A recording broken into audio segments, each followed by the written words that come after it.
ఆ అవినీతి కేసు బయటపడి 15 నెలలు అవుతుంది. ఇప్పటికీ ఎలాంటి పురోగతి లేదు. దీంతో గ్రామస్తుల్లో ఆవేశం కట్టలు తెంచుకుంటుంది. మేడ్చల్ మల్కాజ్గిరి జిల్లా కీసర మండలం చిర్యాల గ్రామ పంచాయతీలో జరిగిన అవినీతి కేసు కథ ఇది. 2024 ఏప్రిల్ 2న అప్పటి పంచాయతీ కార్యదర్శి ఎల్ నారాయణ గౌడ్ ఫిర్యాదు మేరకు కీసర పోలీస్ స్టేషన్లో ఎఫ్ఐఆర్ నమోదు అయింది.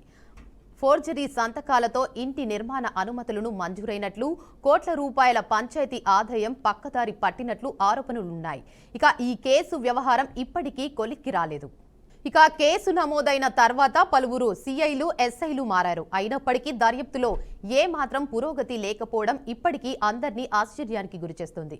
నిందితులను పట్టుకోవడంలో పోలీసులు నిర్లక్ష్యం చూపుతున్నారని వాదనలు ఉన్నాయి.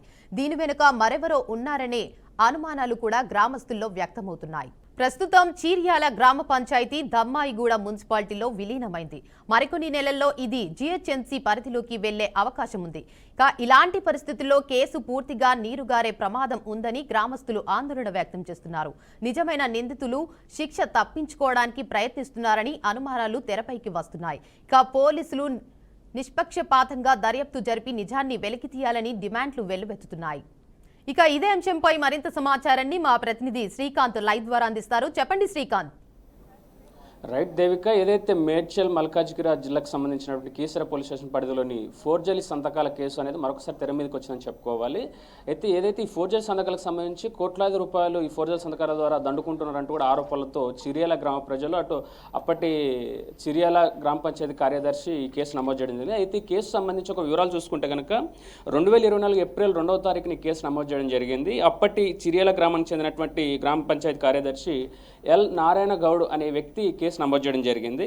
అయితే ఈ ఫోర్జరీ సంతకాల ద్వారా పెద్ద ఎత్తున కూడా కోట్లాది రూపాయలు దండుకునే పరిస్థితి దండుకునే అవకాశం ఉందని చెప్పేసి దండుకుంటున్నట్టు కూడా స్పష్టంగా అప్పుడు ఫిర్యాదు చేసినటువంటి పరిస్థితి. అయితే ఈ అంశానికి సంబంధించి పూర్తి వివరాలు చూసుకుంటే కనుక దాదాపు 17 నెలలు కావస్తున్నా కూడా ఈ కేసులో ఎలాంటి పునరుద్ధరణ లేదంటూ స్థానికంగా ఉన్న గ్రామస్తులు ఆరోపిస్తున్నారు. అయితే ఇది ఏదైతే అప్పటికి సంబంధించినటువంటి అక్కడ స్థానికంగా ఉన్నటువంటి అధికారులు ఎవరైతే ఉన్నారో, పోలీసు అధికారులు అయితే కూడా సిఐ కానీ ఎస్ఐలు కానీ చాలా వరకు ఈ అధికారులంతా కూడా వచ్చి వెళ్ళిపోతున్నారు తప్పితే ఈ కేసు సంబంధించి ఎలాంటి పురోగతి లేదంటూ తీవ్రస్థాయిలో మండిపడుతున్నట్టు పరిస్థితి. అయితే చిర్యాల గ్రామస్తులు కూడా అయితే ఇక్కడ ఇంకొక ప్రధాన ఆరోపణ ఏంటంటే రాజకీయం కూడా ఒత్తిళ్లు ఎదుర్కోవాల్సిన ఒత్తిళ్లు ఉన్నాయి. ఆ నేపథ్యంలోనే ఈ రకంగా ఈ కేసు అనేది జాప్యం జరుగుతుందంటూ కూడా ఆరోపిస్తూ ఉన్నారు. రాజకీయ ఒత్తిళ్లు, అటు అధికారుల నిర్లక్ష్యం అని 2 కోణాలు అనేవి కూడా చాలా ఇబ్బంది కలుస్తున్నాయి. ఇమీడియట్గా దీనికి సంబంధించి చర్యలు తీసుకోవాలంటూ కూడా స్థానికంగా ఉన్న ప్రజలు మండిపడుతున్నారు. అయితే ఇకపోతే దీనికి సంబంధించి కేసు సంబంధించి చూసుకుంటే కనుక దాదాపు 15 నెలల టైంలో కూడా ఎలాంటి పురోగతి అనేది లేదు. చాలా స్పష్టంగా క్లియర్గా చెప్తున్నట్టు పరిస్థితి. అయితే ఈ కేసు ఏదైతే ఉందో ఈ కేసు సంబంధించి పూర్తి స్థాయిలో అధికారుల నిర్లక్ష్యం కొట్టొచ్చినట్టు కనిపిస్తుంది. మాకు ఖచ్చితంగా ఇమీడియట్గా మాకు చర్యలు తీసుకోవాలంటూ స్థానిక ప్రజలైతే మండిపడుతున్నారు. అయితే ఏదైతే ఈ కేసు ఈ చిర్యాల గ్రామం అనేది ఇప్పుడు ఈ greater municipal corporation, greater Hyderabad ఏదైతే ఉందో గ్రేటర్ హైదరాబాద్లో కూడా కలిసే అవకాశం ఉంది. ఇమీడియట్గా దీనిపైన చర్యలు తీసుకోవాలి. లేకపోతే ఈ గ్రేటర్ మున్సిపల్ కార్పొరేషన్ కలిస్తే కనుక ఇంకా కేసు జాప్యమే అవకాశం ఉందంటూ స్థానికంగా ఉన్న ప్రజలు మండిపడుతున్నారు.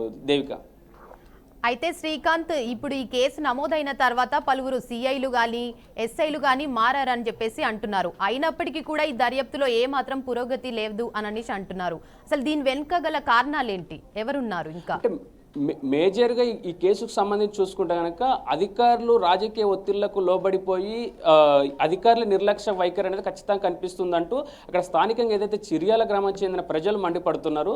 అయితే అప్పటికి ఆ చిర్యాల గ్రామానికి సంబంధించినటువంటి గతంలో ఏదైతే పంచాయతీ కార్యదర్శి ఉన్న ఎల్ నారాయణ గౌడ్ ఎవరైతే ఉన్నారో ఆయన ఈ కేసుకు సంబంధించి ఫస్ట్ వెలుగులోకి తీసుకొచ్చింది. అయితే ఇప్పటికీ కూడా ఈ కేసు పురోగతి లేకపోవడం కేవలం పర్టికులర్గా ఇప్పుడు అక్కడ స్థానికంగా ఉన్న ప్రజలు చెప్పుకొస్తున్న ఒకే ఒక మాట, ఇది రాజకీయ ఒత్తిళ్లతో వీళ్ళు ఇలా చేస్తూ ఉన్నారు. ఇప్పుడు కనుక ఈ కేసు అనేది మీరు ముందుకు తీసుకెళ్ళలేకపోతే అనుకుంటే కనుక ఖచ్చితంగా డెఫినెట్గా ఇది పూర్తిగా ఈ కేసు ఇలాగే నీరు గారిపోతుంది తప్పితే దీంట్లో పురోగతి ఏముండదు. ఖచ్చితంగా మాకు ఈ కేసుకు సంబంధించి నిజాలు తేల్చి నిర్ధారణ చేయాల్సిన అవసరం ఉందంటూ గ్రామ ప్రజలు అయితే గట్టిగా హెచ్చరిస్తున్నటువంటి పరిస్థితి ఉంది. Devika, right, thank you for the update Srikanth.